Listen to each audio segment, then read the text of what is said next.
You ever see someone who's just incredibly fit all year round, and you wonder, how do they do it so effortlessly? It really looks like some kind of superhuman discipline. But what if it's not?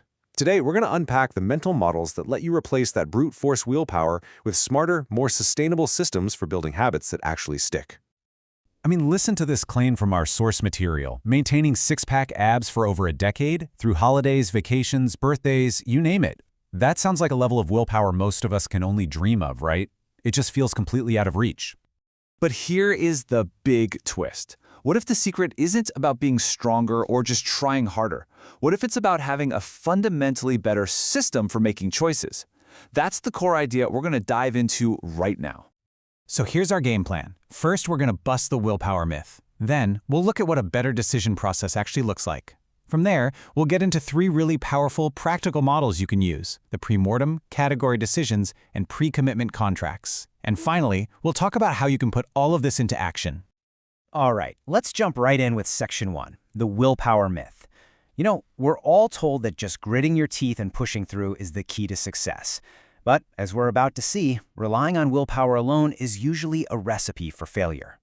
And this, right here, is the key. The secret to this kind of consistency isn't having some bottomless well of self-control. It's about using proven decision-making frameworks. These are mental tools that pretty much make willpower irrelevant. It's a total shift from brute force to smart strategy. You know, like using a lever instead of just trying to push a giant rock.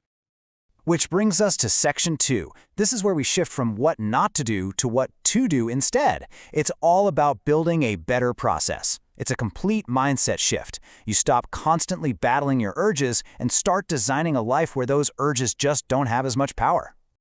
And this slide says it all, really. Instead of trying to win this exhausting fight against temptation every single day, you change the battlefield itself. When you redesign your environment, your home, your schedule, your routines, suddenly the right choice becomes the easy choice. Okay, so let's get practical with our first mental model, the pre-mortem. Now, it sounds a little grim, I know, but trust me, it's an incredibly powerful tool for success. The whole idea is to proactively design your plan by first imagining all the ways it could possibly fail. So how does it actually work? It's simple. Before you even start, you just imagine it 6 months from now and you've completely failed at your goal. Then you ask yourself, why? What happened? This isn't about being negative, it's about being a strategist. You're finding your personal weak spots before they have a chance to take you down. And the process is super straightforward. Step 1, you vividly imagine that failure. Step 2, you brainstorm all the reasons why it happened. You know, late nights at work, stress, social pressure, whatever it is for you.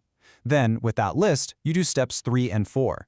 You strategically design your path around those obstacles and build barriers that make the wrong decisions way harder to make. And here's what this looks like in the real world. If your pre-mortem says late-night snacking is a huge risk, the solution isn't to just resist the snacks. It's to not have them in the house in the first place. Simple. If low energy is a trigger for you, then getting enough sleep becomes a non-negotiable part of the plan. You see the pattern? It's all proactive design, not reactive defense. All right, on to our second model, which is called category decisions. And this one is a total game changer if you ever feel like you're running on fumes from decision fatigue. The idea is so simple. Make one big decision up front so you can avoid making 1,000 tiny, draining ones later on. Think of it like this. It's a single, broad rule that just shuts down that little negotiating voice in your head. You know, the one, should I have dessert? Oh, just this once. With a category decision, you short-circuit that entire conversation before it starts. The amount of mental energy you get back is just incredible.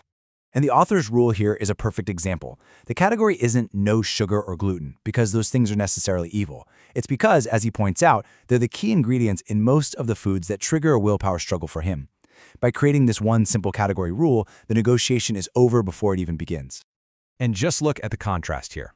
On the left, relying on willpower is this constant, draining battle. But on the right, with a category decision, the answer is just automatic. There's no debate. There's no just this once slowly creeping in. And here's the best part. Over time, the urges themselves actually start to fade away because you've literally starved them of your attention. But what about situations that aren't part of your normal daily routine? You know, like a party or a wedding. That's where our third and final model comes in, pre-commitment. It's all about making your plan before you're in the heat of the moment, when temptation is staring you in the face. The key thing to get here is that our brains are frankly terrible at improvising when we're faced with temptation. So a pre-commitment contract is simply you, in a calm, rational moment, deciding exactly how you're going to handle a future challenging situation. That way, your brain just has to execute a pre-approved plan instead of trying to make one up on the fly.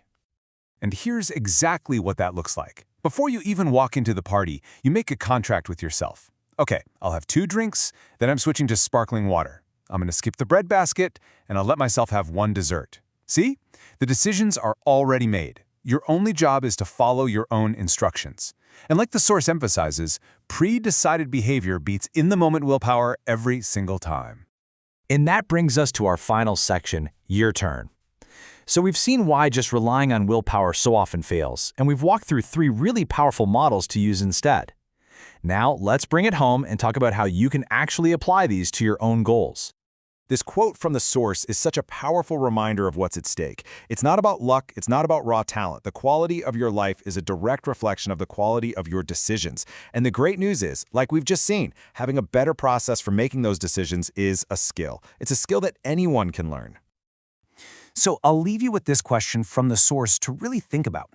Where in your life are you locked in a constant, draining battle of willpower?